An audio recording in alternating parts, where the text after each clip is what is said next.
Dr. Juan Flores for introduction. Good evening, fellow Toastmasters and honored guests. Today, you guys are going to take a trip with me. We're going to go down to Ecuador, deep down into the Amazon, and I'm going to introduce you to the Shuar tribe, as they were introduced to me by John Perkins through a book I just read called The Spirit of the Shuar. Now, John Perkins has worked with the Shuar tribe since the 1960s. He's actually been made a shaman by the Shuar tribe. So he's written a book because the Shuar tribe consider him to be a bridge from their culture to our culture, because they really feel that the world is in danger right now, and their wisdom is going to help all of us bring it back together. So let's take that trip. I'm gonna introduce you to the Shuar tribe. Now I'm gonna introduce you to the way they begin from being a 6-year-old child to their teenage life as they court a female. The legends that have allowed them to keep their culture intact, because the Shuar tribe have never been conquered and they have never made any treaties with any empire. They've still remained in their culture still remains intact, and they live to this day in the Amazon based on their old ways. And lastly, I'll tell you how they have intertwined into modern day society to make sure that they continue to survive and adapt to civilization. So let's begin. Now, do you guys remember being a 6-year-old child? Did you ever think about taking a spiritual quest at that time? I didn't either. The Shuar tribe believed that at the age of 6, children are of reason and they can now become aware of the world that surrounds them and how they are connected to it, forming the circle of life. Now, they all play female and male play individual roles, but they don't see each other as one being better than the other. They see each other as equals, and one role doesn't, you can't survive without either role, basically. So as a female, they will learn the songs, which you can consider to be like prayers, if you're a Christian or Catholic, that they sing in order to harvest their agriculture, which would be ayahuasca, which is made out of yucca, chicha, which is made out of yucca, and ayahuasca, which is made out of plants. They will also harvest their vegetables, and they believe that by singing to Unki, which is the god that they believe in, the spirit of the plant will then be strong, which will provide health for their tribe, for their clan, because they believe that a combination of the faith in the plant and the spirit of the plant is what actually heals the individual, as opposed to our culture, which believes the juice of the plant is what does that. The males will take a quest down to a waterfall, because the Shuar believe that we once we pass on, we go into our afterlife, and the warriors that have defended the Amazon in the physical form have now moved on and are defending the Amazon in the spiritual form. During this trip, this quest, they do not eat. They're fasting throughout the time. The reason why is because they're drinking chicha, which again is made out of yucca, and they're also drinking ayahuasca. The purpose is for them to be in touch with their spirit, find a purpose in order to connect to Mother Earth, and realize that they are one with Mother Earth.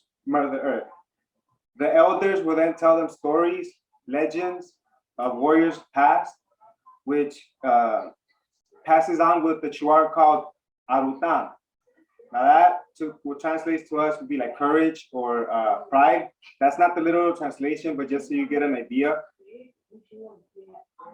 Because this is their source of strength. And they truly believe that once you pass on, you go on to your next life. So that's why they are not afraid of death. Now, secondly, obviously, once they move on to this, their dad tells them that they are not now young men and they must now follow their ways. Otherwise, their survival depends on it. Secondly, once they're in their teens, you will have to court a girl.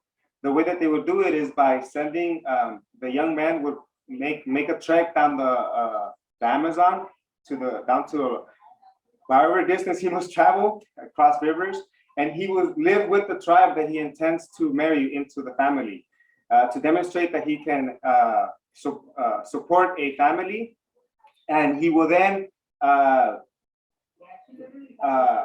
drink chicha with the with the father of that clan in order to understand how his childhood or where he came from. Lastly, he will then go back to his father. His father will make the same trek and bond with the dad, and then the marriage will be solidified once the female agrees to the marriage. If she doesn't agree to it, then deal is broken. During this time, they cannot have sexual relations because it will show that he does not have the mental capacity to control himself. However, if he were to take the chance, he can, and not get caught, they can do it, and that would demonstrate that he's an astute hunter, and therefore, as long as they don't know. But if they get caught, that would be a big deal breaker. So that is how they would form a marriage. Lastly, the legends of the Shuar tribe is what has held their tribes together. One of the biggest legends that they have is Etza. Now, legend has it that the Shuar tribe were growing in numbers, and they were building canoes and using a lot of the resources of Mother Earth. So these big beasts that were, you could consider them grizzly-like beasts, came down from the mountains, and basically the Shuar tribe became the food source of the Evias, as they called them. And that's how their population decreased in numbers until a big warrior came named Etza, who basically explained to them why this was happening, because they were being punished for overusing the resources, and they created an imbalance in Mother Nature. So Etza gathered a group of warriors, went to the mountains, and faced these creatures. Now, when he got there, he told the warriors to stand behind. And if you're familiar with Beowulf, Etza is similar to the character that Beowulf plays, where he goes and fights the enemy alone. He was able to defeat the Evias, and eventually he actually turned into a sun. And so Shuar believed that the sun is Etza, and every day they gather down from him, and whenever they're feeling down, they can gather courage from the sun to go into any battle, because the whole purpose is that we must all do it alone and find our strength, our inner strength, to face our adversaries alone, like Etza did. Now, the Shuar tribe has now entered triangle society because they've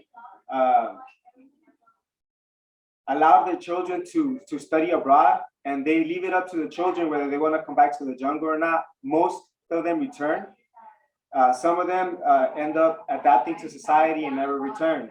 But some of them have gotten their bachelor's degrees, gone to Europe, traveled around the world, and spread their message about peace and how to care for Mother Nature, and how to also find peace within ourselves and our spirit, because they truly believe that what needs to change is the dream that the world has, which is right now money and monetary gain.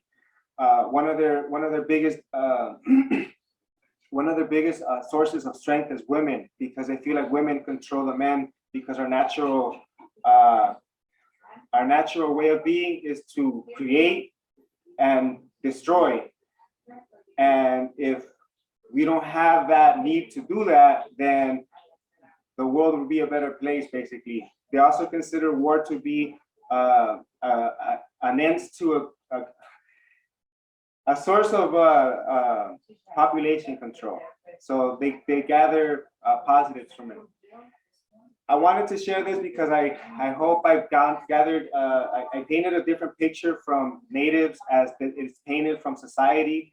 They do have spiritual values that they base on and they live by because they truly believe that our good intentions along with our actions is what makes the world go round and connects everything that surrounds us as to being one as a circle of life.